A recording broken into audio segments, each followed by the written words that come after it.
Hello friends. तो आज की वीडियो में हम स्टार्ट करेंगे अपने chapter 7 sources of business finance के सेकंड टॉपिक में। फर्स्ट टॉपिक में मैंने आपको इंट्रोडक्टरी पार्ट के बारे में बताया है कि उस चैप्टर की इंट्रोडक्शन दी है बिजनेस स्टडीज क्लास 11।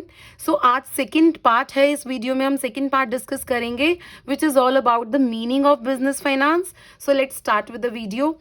तो फ्रेंड्स, बिजनेस फाइनेंस का मतलब है कि फाइनली जब हमें फंड्स की अवेलेबिलिटी हो जाए तो सबसे पहले हमें क्या क्या काम करने पड़ेंगे।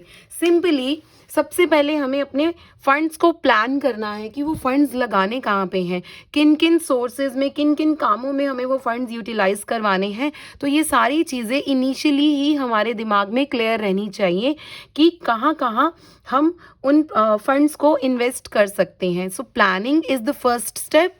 Then the next is called raising of the business finance। Funds को रेज करना। तो फंड्स कहाँ कहाँ से रेज किए जा सकते हैं, मीन्स यहाँ पे बात हो रही है सोर्सेज की। जो जितने भी वेरियस सोर्सेज अवेलेबल हैं, दैट इज ओन फंड्स। क्या हम खुद के फंड्स लगाएंगे बिजनेस के अंदर, या फिर हम बोरोड फंड्स के ऊपर डिपेंड करेंगे कि हमें लोगों से कर्जा लेके ही उन पैसों को अपने बिजनेस में लगाना चाहिए। And third is called managing the funds.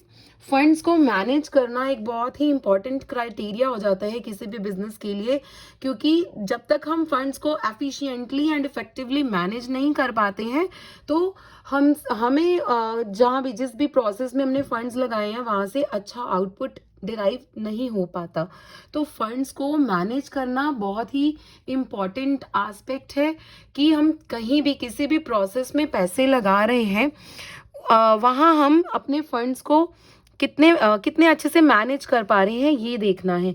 अगर प्रोडक्शन एस्पेक्ट में हमने पैसा लगाया है, फैक्ट्री के अंदर गुड्स की प्रोडक्शन हो रही है, तो we have to make sure कि जितने भी फंड से मशीन परचेज करी है या फिर रॉ मटेरियल वगैरह परचेज किया है, हम उसे इफ़ेक्टिवली मैनेज करें। बिल्कुल भी वेस्टेजेस नहीं होनी चाहिए फंड्स की। सिमिलरली अगर हम फंड्स जितना भी प्रोडक्ट बना के अगर मार्केटिंग करेंगे या एडवर्टीजमेंट्स कर रहे हैं प्रोडक्ट की, तो उस एडवर्टीजमेंट में कितने फंड्स की रिक्वायरमेंट है, हमें पूरे प्रोसेस का ध्यान रखना होगा उन्हें मैनेज करने के लिए। देन आ जाता है कंट्रोलिंग। अब कंट्रोलिंग क्या कहता है? कंट्रोलिंग सिंपली मीन्स कि एक्चुअली आप कितने फंड्स लगा रहे हैं as compared with the standard. Standard means कि हम सब ने एक बेंचमार्क लगा रखा होता है। बेंचमार्क मीन्स कि जितना भी हमें रिक्वायरमेंट होता है किसी चीज़ का, उस स्टैंडर्ड को हम अपने माइंड में सेट कर लेते हैं। It all works according to the planning कि हमारा बेंचमार्क कितना रहने वाला है। फिर जैसे ही हमारा टाइम आता है उस रिक्वायरमेंट को फिल करने का, that is called as the actual. Means actual requirement of funds हमारी कितनी रहेगी इस प्रोसेस को कंप्लीट करने में। और साथ ही साथ हमें ये भी ध्यान रखना है कि रिसोर्सेज वेस्ट नहीं होने चाहिए। किसी भी तरह के हमारे रिसोर्सेज जो हैं वो वेस्ट नहीं होने चाहिए। फंड्स की बात हो रही है तो किसी भी सोर्स में आपके फंड्स जो हैं वो वेस्ट नहीं होने चाहिए, चाहे वो मशीनरी पे फंड्स लगाए हों, या फिर आपने रॉ मटेरियल के ऊपर फंड्स लगाए हों, या फिर आप मार्केटिंग में फंड्स इन्वेस्ट कर रहे हैं, या फिर आपने वेयर हाउसिंग में गुड्स स्टोर करने के लिए फंड्स लगा रखे हैं। तो किसी भी प्रोसेस में आपके फंड्स जो हैं वो वेस्ट नहीं होने चाहिए। सो कंट्रोलिंग एक बहुत ही इंपॉर्टेंट मेजर है जिसे हमें ध्यान में रखना है। देन बात करते हैं कि कोई भी बिजनेस जो है बिना फंड्स के नहीं रन किया जा सकता। सो जितनी भी इन्वेस्टमेंट हम बिजनेस में इनिशियली कर देते हैं उस इन्वेस्टमेंट को हम बोलते हैं इनिशियल कैपिटल।